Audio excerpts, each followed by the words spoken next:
Hello friends, കാറ്റത്ത് കിളിക്കൂടിൻ്റെ ഇന്നത്തെ episode റിവ്യൂയിലേക്ക് എല്ലാവർക്കും സ്വാഗതം.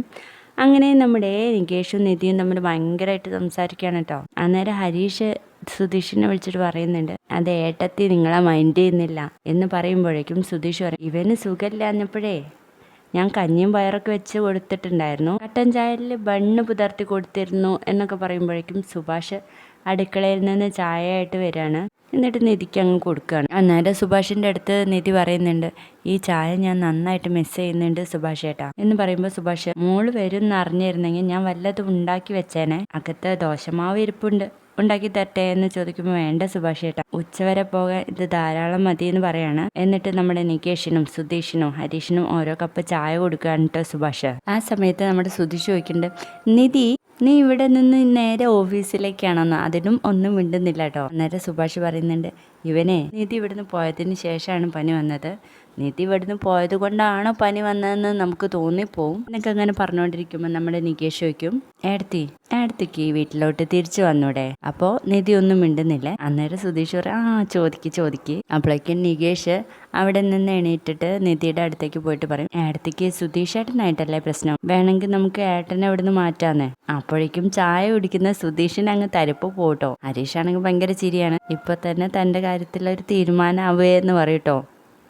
അപ്പോൾ സുധീഷ് പറയുന്നുണ്ട്, സുഭാഷ് ഏട്ടനും അത് കേട്ടിട്ട് ഒന്നും മിണ്ടുന്നില്ലടാ, സുഭാഷ് ഏട്ടനും ഈ കാര്യത്തോട് യോജിക്കുന്നുണ്ടാവും, അതായിരിക്കും എന്ന് പറയുമ്പോൾ പോടുന്നെന്ന് പറയാണ്. അങ്ങനെ സുധീഷിനെയും കൊണ്ട് ഹരീഷ് അവിടുന്ന് പോവാണ് കേട്ടോ.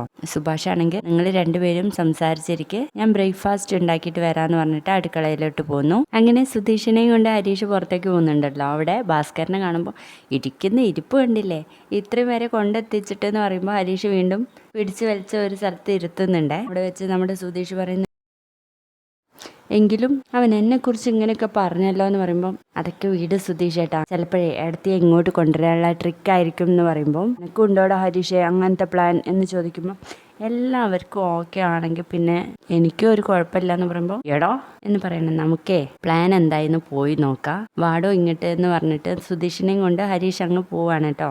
അപ്പോൾ നമ്മുടെ നിധി അവിടെ നിന്ന് ഭക്ഷണം കഴിക്കായിരിക്കും. നികേഷും കൂടി വന്നിരിക്കുന്നുണ്ട് കേട്ടോ. അന്നേരം നിധി പറയുന്നുണ്ട്, മരുന്നൊക്കെ മുടങ്ങാതെ കഴിക്കണം, ഞാൻ ഇടയ്ക്കിടയ്ക്ക് വന്നോളാന്ന്. ശരിയാണോ അടുത്തി, ഇടയ്ക്കിടയ്ക്ക് വരുമെന്ന് ചോദിക്കുമ്പോൾ, ആ നികേഷേ എന്ന് പറയണേ. അതും കേട്ട് സുധീഷ് സന്തോഷത്തോടെ നിൽക്കുകയാണ്. കണ്ടില്ലേ, ഇടയ്ക്കിടയ്ക്ക് വരാന്ന് പറയുമ്പോൾ ഹരീഷ് പറയും, നിങ്ങളെ കാണാനില്ല നികേഷിനെ കാണാനാണെന്ന്. അന്നേരം നികേഷ് ചോദിക്കുന്നുണ്ട്, എന്തേ കഴിക്കുന്നില്ലേന്ന്, നീ പോടാ അവിടുന്ന്, ഞാൻ വെച്ചിട്ടുണ്ട് എന്ന് പറയാൻ കേട്ടോ നമ്മുടെ അങ്ങനെ നിധി കൈയൊക്കെ കഴുകി കഴിയുമ്പോൾ, ഞാൻ എന്നാ പൊക്കോട്ടെ എന്ന് ചോദിക്കാട്ടോ. അപ്പോൾ സുഭാഷ് പറയും, മോളെ ഒരു മിനിറ്റ്, ഞാൻ ഇന്ന് ഷർട്ട് ഇട്ടിട്ട് വരാം, ഞാനും കൂടെ വരാമെന്ന് പറഞ്ഞിട്ട് അകത്തേക്ക് പോകുമ്പോഴേക്കും നമ്മുടെ സുധീഷും പിന്നാലെ ഓടി പോകുന്നുണ്ട്. സുഭാഷ് ഏട്ടാ നിങ്ങൾ എന്തായി കാണിക്കുന്നതെന്ന് പറഞ്ഞിട്ട് ആ ഷർട്ട് അങ്ങ് വാങ്ങി വെക്കുകയാണ്. നിങ്ങളാണോ അവളുടെ കൂടെ പോകണ്ടേ? ഞാനല്ലേ, നിങ്ങൾ അതൊന്ന് പറഞ്ഞ് സെറ്റാക്കുന്നേ. അയ്യോടാ എന്ന് പറയുമ്പോൾ, എന്റെ പ്ലീസ് സുഭാഷ് ഏട്ടാ, എന്റെ പൊന്ന് സുഭാഷ് ഏട്ടനല്ലേ എന്നൊക്കെ പറഞ്ഞ് കൊണ്ടുപോവാണ് കേട്ടോ. അങ്ങനെ സുഭാഷ് വന്നിട്ട് നിധിയോട് പറയും, അതെ മോളെ, ഞാൻ ഇപ്പോഴും ഓർത്തത് അരി തിളയ്ക്കുന്നുണ്ടായിരുന്നു, അപ്പൊ പെട്ടെന്ന് അങ്ങ് വന്നാൽ ശരിയാവത്തില്ല, ഇവൻ വന്നോളൂ നിന്റെ കൂടെ എന്ന് പറയുമ്പോൾ നമ്മുടെ സുധീഷ് ഒന്നും അറിയാത്ത മറ്റേ, അയ്യോ ഞാനോ എന്ന് ചോദിക്കുകയാണ്. എന്നിട്ട് ഹരീഷിനോട് എടാ ഒന്ന് സപ്പോർട്ട് ചെയ്യടാന്നേ. അതെ സുധീഷ് ഏട്ടൻ വന്നോളൂ എടുത്തി. സുധീഷ് ഏട്ടനാണെങ്കിൽ പ്രത്യേകിച്ച് പണിയൊന്നും ഇല്ലല്ലോ എന്ന് പറയുമ്പോൾ ഒരു ചവിട്ട് എടുക്കൂട്ടോ. ഏടത്തിക്ക് ഇവിടെ വാങ്ങിച്ചു വെച്ച ആ വണ്ടി എടുത്ത് പൊക്കൂടെ എന്ന് ചോദിക്കുമ്പോൾ നമ്മുടെ സുധീഷ് ഇടയ്ക്ക് പറയുന്നുണ്ട്, അതെ അതിനിപ്പോഴും അവൾക്ക് വണ്ടി ഓടിക്കാൻ നിച്ചല്ലല്ലോ എന്ന്. അതും കൂടി കേട്ട് കഴിയുമ്പോൾ നിധി പറയും, എനിക്കേ നടന്നു പോകുന്നത് ഹരീഷേ ഇഷ്ടം എന്ന് പറഞ്ഞ് ബാഗ് എടുത്ത് പോകുവാണ് കേട്ടോ. അങ്ങനെ നമ്മുടെ സുധീഷ് ആണെങ്കിൽ പിന്നാലെ ഓടി പോകുന്നുണ്ട്. അത് കാണുമ്പോൾ നിധി പറയും, എനിക്കേ വഴി അറിയാം, എൻ്റെ പിന്നാലെ വരണമെന്നില്ലാന്ന്. അയ്യോ ഞാൻ അങ്ങനെ വന്നതല്ല, ഒരു വഴിപോക്കനായിട്ട് എന്നെ കണ്ടാൽ മതി എന്ന് പറയുമ്പോൾ നിധി അങ്ങ് തിരിഞ്ഞടക്കും. അന്നേരം സുധീഷ് പറയുന്നുണ്ട്, അതെ ഓഫീസിലേക്കുള്ള ലാസ്റ്റ് ബസ് എപ്പോഴാന്ന് അറിയോ നിധിക്ക് എന്ന് ചോദിക്കുമ്പോൾ ഒന്നും ഇണ്ടാതെ നിധി അങ്ങ് പോകുക കേട്ടോ. അന്നേരം റോഡിലേക്ക് കയറുമ്പോൾ നിധി ചോദിക്കും, എന്തിനാ എന്നെ ഇങ്ങനെ ശല്യം ചെയ്യുന്നേ, എൻ്റെ പിറകെ എന്തിനാ വരുന്നതെന്ന് ചോദിക്കുമ്പോൾ, പിറകെ വരാനില്ല, എനിക്ക് ഒപ്പം വരാനാ ഇഷ്ടം എന്ന് പറയാൻ കേട്ടോ നമ്മുടെ സുധീഷ്. എനിക്ക് ഒറ്റയ്ക്ക് പോകാനാ ഇഷ്ടം എന്ന് പറഞ്ഞ് നിധി മുന്നിൽ അങ്ങ് നടക്കും. അപ്പൊ സുധീഷ് പിന്നാലെ ഓടിയിട്ട് പറയും, അതെ മാഡത്തിന് ഒരു കാലത്ത് ഒന്നും ചെയ്യാൻ പറ്റാത്തൊരു കാലം ഉണ്ടായിരുന്നു, അന്ന് ഞാനേ ഉണ്ടായിരുന്നുള്ളൂ, അതാരും മറന്നില്ലെങ്കിൽ നന്ന് എന്ന് പറയുമ്പോൾ, അത് ഞാൻ മറന്നിട്ടൊന്നുമില്ല എന്ന് പറയുമ്പോൾ, അതെനിക്ക് മനസ്സിലായി, പിന്നെ എനിക്ക് ആകെയുള്ളൊരു സങ്കടം എന്താന്ന് വെച്ചാൽ സുഭാഷ് ചേട്ടൻ്റെ കല്യാണം ഞാൻ നടക്കില്ലല്ലോ, സ്ത്രീകൾ വാഴാത്ത വീടാ എന്ന് പറയുന്നത് ഒരു വിധം മാറിക്കിട്ടുമായിരുന്നു, അത് ഞാൻ തന്നെ കൊണ്ടുപോയി തൊലച്ചു എന്നൊക്കെ ഇങ്ങനെ തട്ടി വിടാണ് കേട്ടോ നമ്മുടെ നിധി തിരിച്ചു വരാൻ വേണ്ടിയിട്ട്. പിന്നീട് നമ്മുടെ സുധീഷ് പറയുന്നുണ്ട്, അതെ ഞാൻ നിധിയുടെ പിന്നാലെ വരുന്നത് ശല്യം ചെയ്യാനല്ല നിധി, എനിക്കൊരു കാര്യം പറയാനുണ്ടായിരുന്നു. ഞാൻ അവിടുന്ന് പോയി കഴിഞ്ഞാൽ നിധി അങ്ങോട്ടേക്ക് വരുമോ? എന്താ പറഞ്ഞേ എന്ന് ചോദിക്കുമ്പോൾ, അല്ല നികേഷ് പറഞ്ഞതുപോലെ ഞാൻ അവിടുന്ന് മാറിക്കഴിഞ്ഞാൽ നിധിക്ക് അവിടെ വന്നൂടെ? ഏട്ടനായി, അനിയനായി, അച്ഛനോട് പോലും ഒരു പ്രശ്നവുമില്ല, പ്രശ്നം മുഴുവൻ എന്നോടല്ലേ?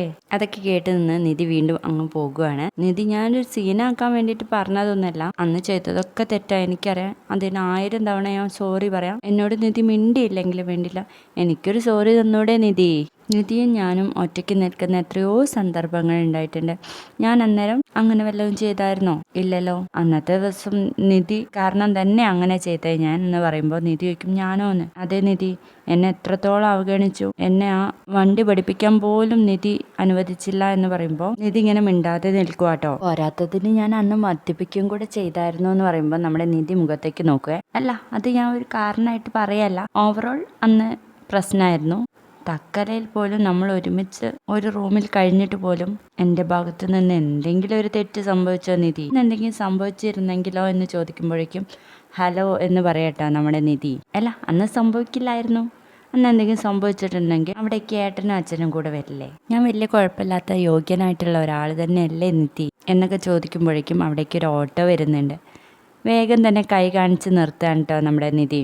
നിധി ഒന്ന് എന്തെങ്കിലും പറഞ്ഞിട്ട് പോ നിധി പ്ലീസ് എന്നൊക്കെ പറയുമ്പോഴേക്കും അയാൾ വണ്ടി എടുത്തുകൊണ്ട് പോവുകയാണ് കേട്ടോ. അങ്ങനെ നിധി ഓട്ടോയിൽ പോകുമ്പോൾ നമ്മുടെ സുധീഷ് മാപ്പ് ചോദിച്ചതും നികേഷ് പോവല്ലേ എന്ന് പറഞ്ഞതും ഭാസ്കരൻ പോയിട്ട് മാപ്പ് പറയുന്നുണ്ടല്ലോ, എല്ലാം ഞാൻ കാരണമാണ് അത് സംഭവിച്ചതെന്നുള്ളത്, അതൊക്കെ ഇങ്ങനെ ഓർത്തിങ്ങനെ വിഷമിച്ചുകൊണ്ടിരിക്കുകയാണ്. അതിനുശേഷം കാണിക്കുന്നത് നമ്മുടെ നിധിയും ആ ഹോസ്റ്റലിലെ പിള്ളേരും കൂടി ഓഫീസിലേക്ക് പോകുന്നതാണ് കേട്ടോ. അന്നേരം സുധീഷ് ആണെങ്കിൽ പിറകെ പോകുന്നുണ്ട്. എന്നിട്ട് എന്ന് വിളിക്കുകയാണ്.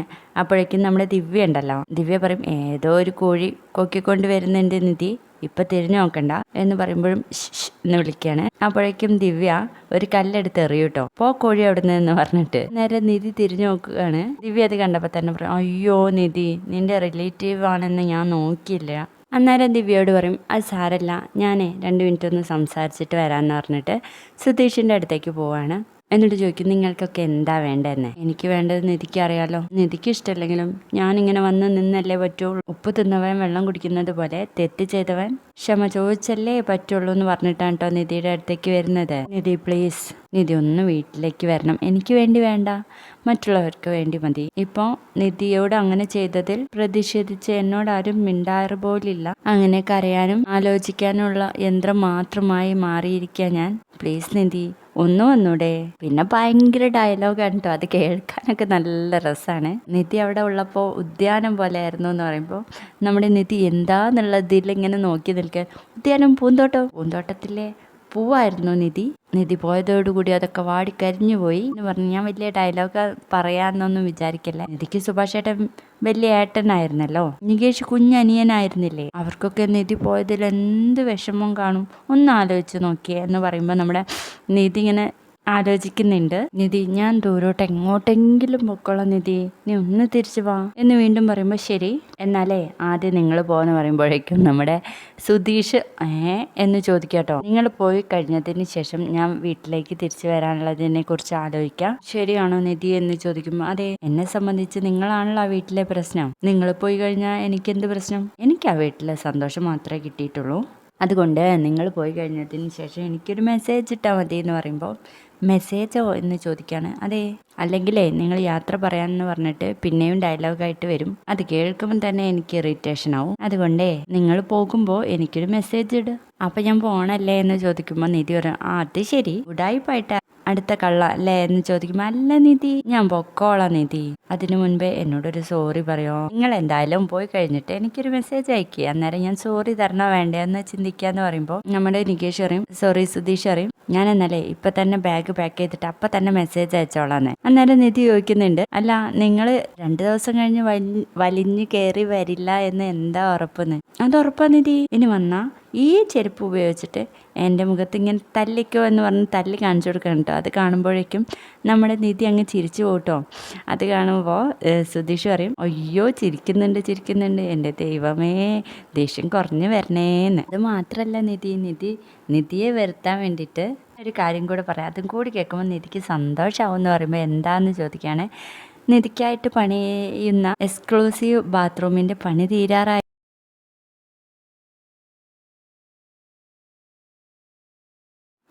ഞങ്ങൾ ഏതായാലും അതൊന്നും ഉപയോഗിക്കില്ല നിധി വന്നില്ലെങ്കിൽ അത് അടച്ചിടേണ്ടി വരും എന്ന് പറയുമ്പോൾ വീണ്ടും ചിരിക്കട്ടോ. ഹോ ആവോ എന്ന് പറയാൻ കേട്ടോ നമ്മുടെ സുധീഷ്. നിങ്ങൾ പോകുമ്പോൾ എന്നെ മെസ്സേജ് അയച്ചോ എന്ന് പറഞ്ഞിട്ട് നിധി അങ്ങ് പോകുവാണ്. അയ്യോ നിധി ശരിക്കും പറഞ്ഞതാണല്ലേ എന്ന് പറഞ്ഞിട്ട് അവിടെ തന്നെ നിൽക്കുന്നുണ്ട്. അതൊക്കെ കാണാൻ വേണ്ടിയിട്ട് നല്ല രസമുണ്ട്. അങ്ങനെ നിധി ദിവ്യയോടൊപ്പം പോകുമ്പോൾ ദേഷ്യം ശരിക്കും കുറഞ്ഞിട്ടുണ്ടെങ്കിൽ ഇപ്പോൾ എന്നെ തിരിഞ്ഞു നോക്കുമെന്ന് പറഞ്ഞ് നമ്മുടെ സുധീഷ് അവിടെ തന്നെ നിൽക്കട്ടോ. പക്ഷെ ഒരു കാര്യമില്ല, നിധി തിരിഞ്ഞൊന്നും നോക്കുന്നില്ല. അങ്ങനെ സുധീഷിൻ്റെ വഴിക്ക് അങ്ങ് പോകുവാണ്. പിന്നീട് കാണിക്കുന്നത് നമ്മുടെ നിധി ഓരോന്ന് പാക്ക് ചെയ്തുകൊണ്ടിരിക്കുകയാണ്. അന്നേരം ദിവ്യ വന്നിട്ട് പറയും, വരലും പോകലൊക്കെ ഒപ്പരായല്ലോ എന്ന്. അങ്ങനെ റിലേറ്റീവിനോട് ക്ഷമിക്കാൻ തീരുമാനിച്ചല്ലേ എന്ന് പറയുമ്പോഴേക്കും നിധി പറയുന്നുണ്ട്, ദിവ്യ, സുധീഷ് നിങ്ങൾ വിചാരിക്കുന്ന പോലെ ഒരാളല്ല. അതിനിടയ്ക്ക് നിങ്ങളെല്ലാവരും കൂടി പ്രേമം തുന്നിപ്പിടിപ്പിക്കാനൊന്നും നോക്കണ്ട. ഇത് തികച്ചും കുടുംബപരമായിട്ടുള്ള ഒരു കാര്യമാണ്. അതുകൊണ്ട് ഞാൻ തിരികെ പോകുന്നതെന്ന് പറയുമ്പോൾ ദിവ്യ പറയും, അതിനിപ്പോൾ ഞങ്ങളൊന്നും പറഞ്ഞില്ലല്ലോ. നിധി തീരുമാനിക്കുന്നു, നിധി പോകുന്നു. അതിനിപ്പോൾ ഞങ്ങൾക്ക് എന്ത് ചെയ്യാൻ പറ്റും? ശരി, നീ വേഗം പാക്ക് ചെയ്തോ. അങ്ങനെ നിധി ഒക്കെ പാക്ക് ചെയ്തിട്ട് ദിവ്യയോടൊപ്പം ഇറങ്ങാണ്. അവിടെ സുഭാഷും നികേഷും വന്നിരിക്കാൻ കേട്ടോ, കൂട്ടിക്കൊണ്ടു പോകാൻ വേണ്ടിയിട്ട്. അന്നേരം വാർഡൻ പറയുന്നുണ്ട്, 1 മാസത്തെ ക്യാഷ് തിരികെ കിട്ടില്ല കേട്ടോ എന്ന്. അത് വേണ്ട മേഡം എന്ന് പറഞ്ഞിട്ട് സുഭാഷിന്റെ കൂടെ ഇറങ്ങി പോവാണ് കേട്ടോ. അത്രേ ഉണ്ടായിരുന്നുള്ളൂ ഇന്നത്തെ എപ്പിസോഡ്. ഇഷ്ടമായെങ്കിൽ ലൈക്ക് ചെയ്ത് സപ്പോർട്ട് ചെയ്യണേ. ബൈ.